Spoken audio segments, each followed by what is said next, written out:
नमस्कार मेरे प्यारे दोस्तों, मैं हूँ लालता मिश्रा और आप सुन रहे हैं परमात्मा के गीत। इसमें आज मैं आप लोगों को 12 ज्योतिर्लिंग में जो तीसरा ज्योतिर्लिंग है भगवान महाकालेश्वर का, आज मैं उनकी कथा आपको सुनाने जा रहा हूँ। मेरे प्यारे दोस्तों, आप लोग ध्यान पूर्वक सुनिए, बने रहें हमारी वीडियो में। कथा शुरू होती है कि उज्जैन के राजा उस समय महाराजा चंद्रसेन थे। चंद्रसेन बहुत ही ज़्यादा धर्मात्मा राजा थे और वो भगवान शिव शंभू के इतने बड़े भक्त थे, दिन रात भोले बाबा की ही पूजा में लगा रहा करते थे। और एक तो वो भोले बाबा के जो गण हैं उनमें से एक का नाम मणिभद्र है। तो मणिभद्र राजा चंद्रसेन के मित्र थे, तो उन्होंने राजा चंद्रसेन को एक चमकदार बहुत ही बढ़िया मणि दिया था। तो उस मणि के लालच में जो वहाँ के आसपास के जो राजा थे वो सब उस मणि को पा लेना चाहते थे जो महाराजा चंद्रसेन को उन्होंने दिया था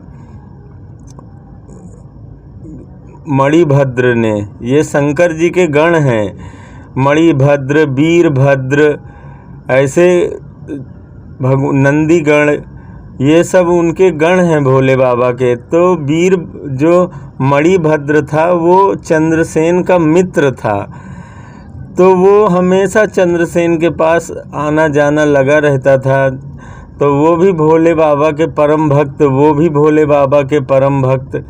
राजा चंद्रसेन इतना ज़्यादा अपने उसमें भोले बाबा की साधना में लगे रहते थे कि अपने उन राजपाट का कोई उनको ख्याल ही नहीं था कि दुश्मन कहाँ से घेर रहे हैं, कहाँ से हमला कर रहे हैं। चारों तरफ से दुश्मनों की नज़र उनके राज्य पे थी, क्योंकि उनका राज्य बहुत ही ज़्यादा वैभवशाली राज्य था, सब धन धान से संपन्न राज्य था उनका।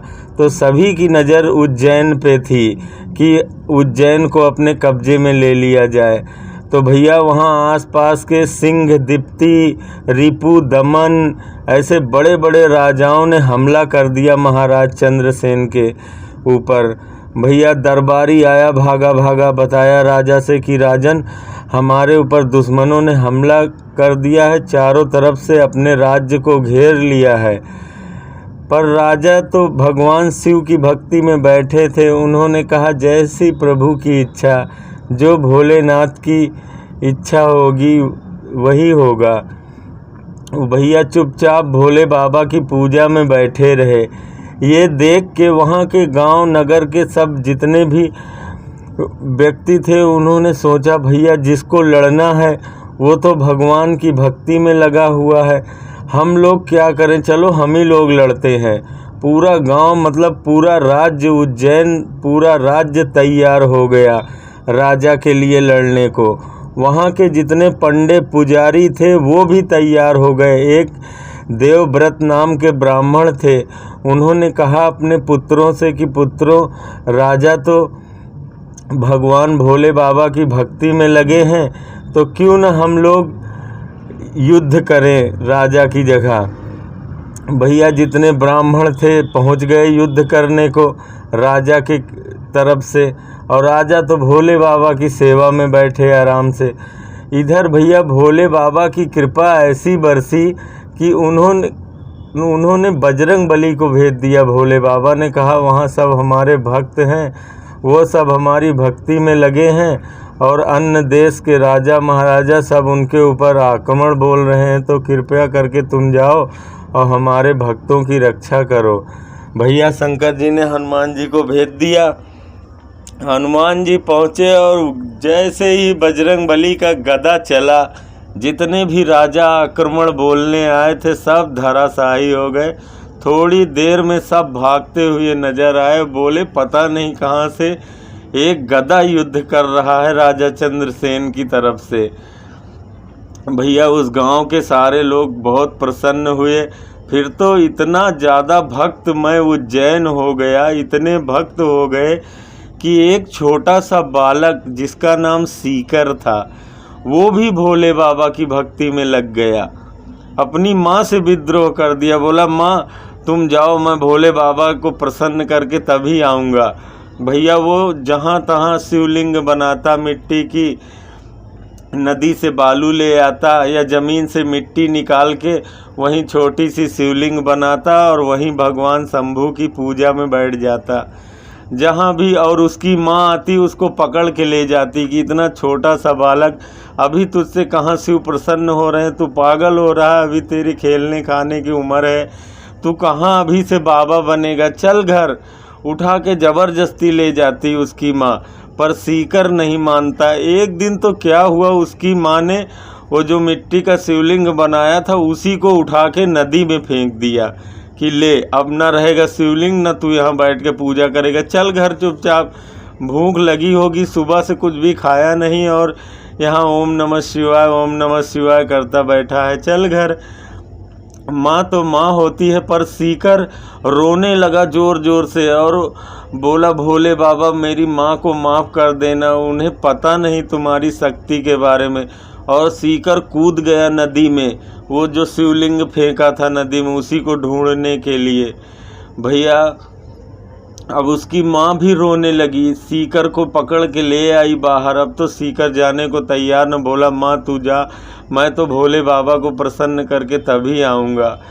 अब भैया माँ भी जिद जब बच्चे की देख के वो भी वहीं बैठ गई। अब वो सीकर आँख बंद करके वही ओम नमः शिवाय का जाप शुरू कर दिया।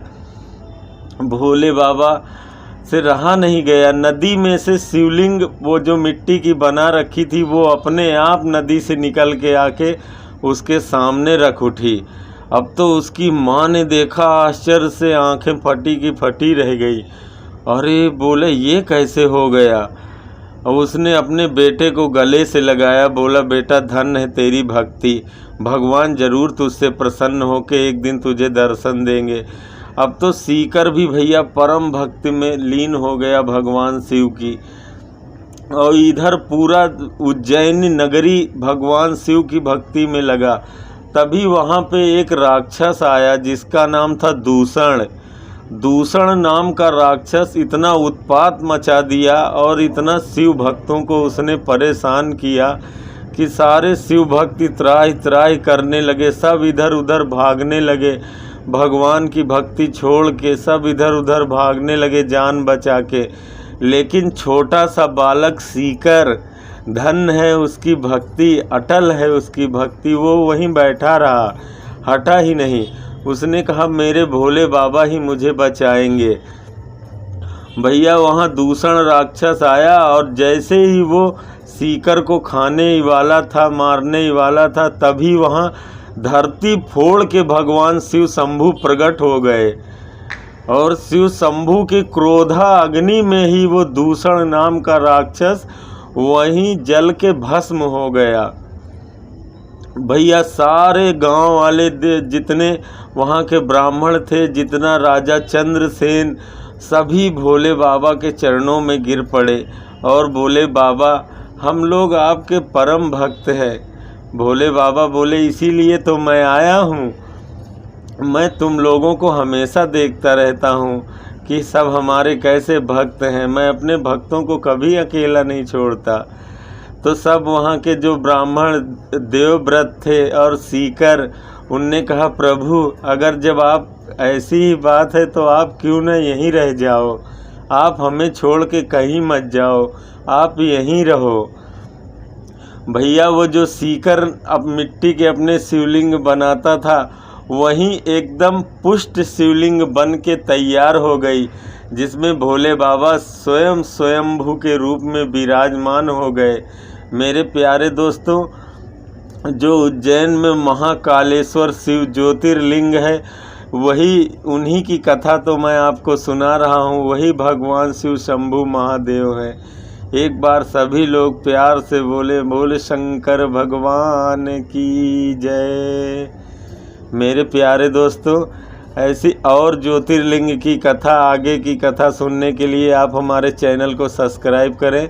हम फिर मिलेंगे अपने अगले वीडियो में, तब तक के लिए हर हर महादेव। जय श्री राधे कृष्णा।